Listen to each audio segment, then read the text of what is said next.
အားလုံးပဲမင်္ဂလာပါ Henry 365 World အစီအစဉ်ကနေ LC တိုင်းကိုပြန်လည်ကြိုဆိုလိုက်ပါတယ်ကျွန်တော်ဒီနေ့မိတ်ဆွေတို့အတွက်ယူဆောင်လာခဲ့တဲ့စကားလုံးကတော့ဒီစကားလုံးပဲဖြစ်ပါတယ်အင်္ဂလိပ်လိုအတန်ထွက်က performative ဒီလိုအတန်ထွက်ပါတယ်သူ့ရဲ့အဓိပ္ပာယ်က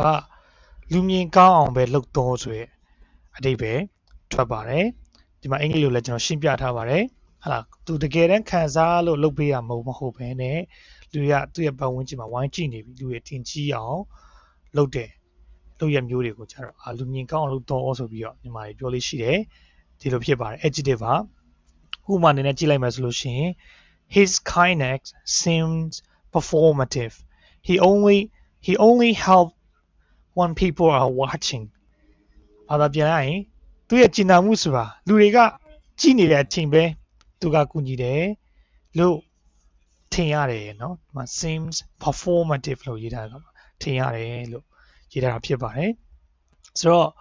ကိုယ့်ရဲ့ပတ်ဝန်းကျင်မှာလူမြင်ကောင်းအောင်မလုပ်တဲ့သူတွေရှိရဆိုလို့ရှိရင်ကျွန်တော်တို့အင်္ဂလိပ်လိုဆိုရင် performative ဒီလိုသုံးလို့ရပါတယ်ဒါပေမဲ့ဒီက negative adjective ဖြစ်တဲ့အခါမှာတော့ကိုယ့်ရဲ့ society မှာတော့နေကလူမြင်ကောင်းအောင်မလုပ်တဲ့အရာဆိုပြီးတော့သွားမသုံးပါနဲ့เนาะကျွန်တော်တို့နော်ဒီတိုင်းပဲမဟုတ်တူတာအနေနဲ့ပဲကျွန်တော်ပေးထားဖြစ်ပါတယ်အဆင်ပြေကြပါစေကျွန်တော်နောက်ထပ်ဗီဒီယိုမှာပြန်လည်တွေ့ဆုံပါမယ်ခင်ဗျာ